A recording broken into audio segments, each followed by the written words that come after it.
Hey, my dear students, how are you? Hope you all are fine, taking good care of yourself and eating well, keeping yourself fit by doing exercise.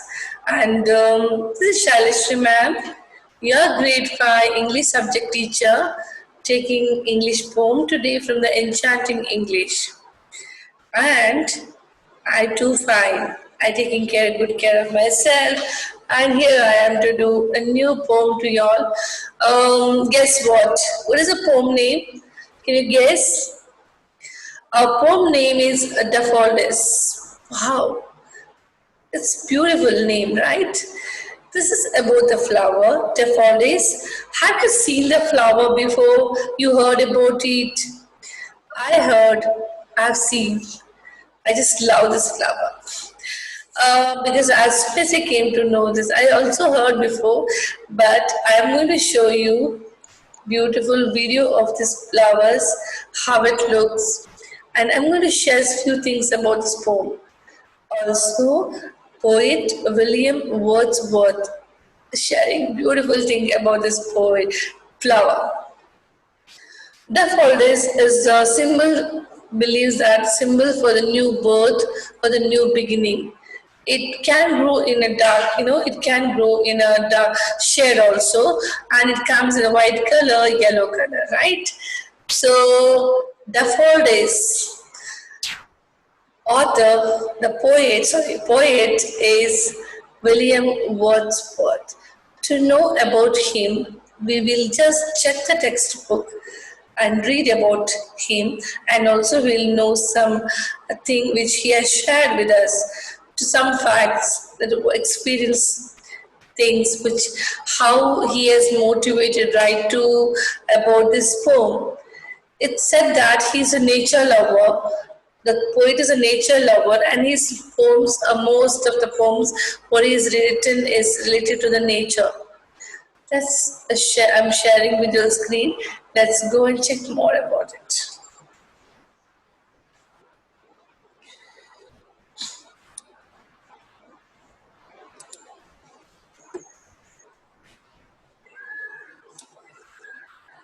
This is a poem.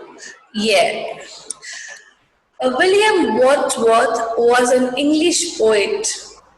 On 7th April 1770 in England, he born. His lyrical ballads are written with Samuel Taylor Coleridge helped launch the English Romantic movement. He is known as a nature poet.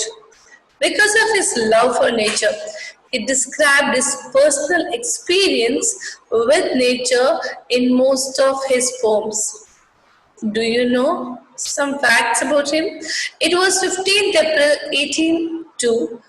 The poet William Wordsworth and his sister Dorothy went to meet their friends, the Clarksons, at Uxmere. When they were returning to Grasmere, they came across a host of golden daffodils growing on the bank of Lake Ullswater in a lake district. They were both dumbfounded by the mesmerizing beauty of these flowers, which were fluttering and dancing with a light breeze. Inspired this wonderful sight, Wordsworth composed this poem 1804 and published it in 1807.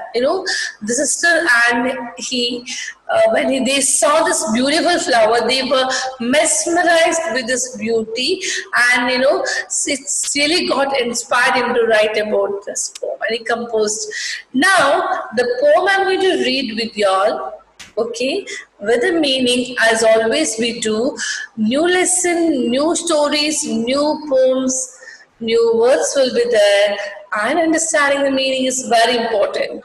So let's learn the new words, which is highlighted dark in ink, and also the meaning of that. Then next comes is reading the poem in a stanza wise. Me, after reading, I'll show that one of that poem with the picture, beautiful picture, how it looks like. Then stanza wise we'll explain. Okay.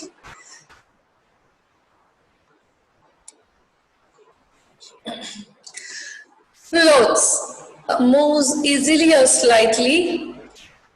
Valves, valleys, host a large number of daffodils. Fluttering, the motion made by flapping up and down.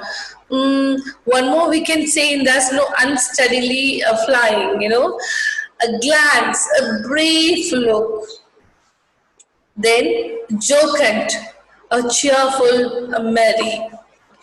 Now, two more words are there here. Pensive, deeply thoughtful, solitude, the state of being alone. Okay, now I'm going to read the poem, but stanza-wise explanation will be in the next class. But I'm going to make you to read this poem, and after the reading the poem, I want to show this daffodils how it looks. I wandered lonely as a cloud that floats on high over valleys and hills, when all at once I saw a crowd, a host of golden daffodils. Beside the lake bent the trees, fluttering and dancing in the breeze. Continuous as the stars that shine and twinkle on the Milky Way. They stretched in never-ending line along the margin of bay. 10,000 saw I at a glance, tossing their heads in sprightly dance. The waves beside them danced, but they outdid the sparkling waves in a glee. A poet could not but be gay in such jocund company. Jocund company. I gazed and gazed, but little thought what a wealth the show to me had brought. For often, often when on my couch I lie, I vacant or in a pensive mood, they flash upon that inward eye, which is a bliss of solitude. And then my heart with the pleasure fills and dance with the daffodils. Students, I'm not going to brief explanation of stanza wise. That we're doing in the next class. But to just make you understand, the poem, I can say that, the poet, he's saying that he's wandering, lonely as a cloud. And when he was floating, he's up in the hill, he saw the crowd and he saw the golden daffodils, and near beside the lake bent the trees, and how it was moving, dancing for the breeze, for when breeze is there, how it's fluttering and the dancing. It's like he's comparing it is to the star in the Milky Way, and you go, stars shine. He's again comparing that too, and he's saying that it stretches never-ending line, and 10,000s daffodils he saw in a glance, and how the waves beside dancing, sparkling waves, and again he said that.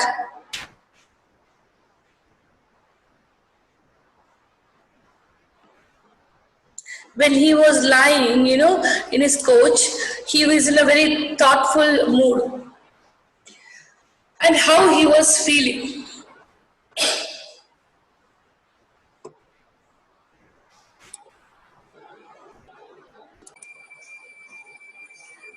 Like students, as I said that how he was lying in his coach and he was feeling that he was in very thoughtful mood, and he was just recording that how happy heart was filled with the joy when he saw daffodils dancing. I'm going to show the video to make you understand better or get the feel of that. Okay.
Okay, students, this is what actually wanted to show in this first part of this daffodils. So we are going to continue this in part 2 with stanza-wise explanation. We are to read the poem and stanza-wise. I'm going to explain you and textual exercise along with a few confidence questions on this poem that we will do in the next class. Thank you for being with me. I want you to read this poem at home, learn the difficult words, which is highlighted meaning, pronunciation, practice. Thank you.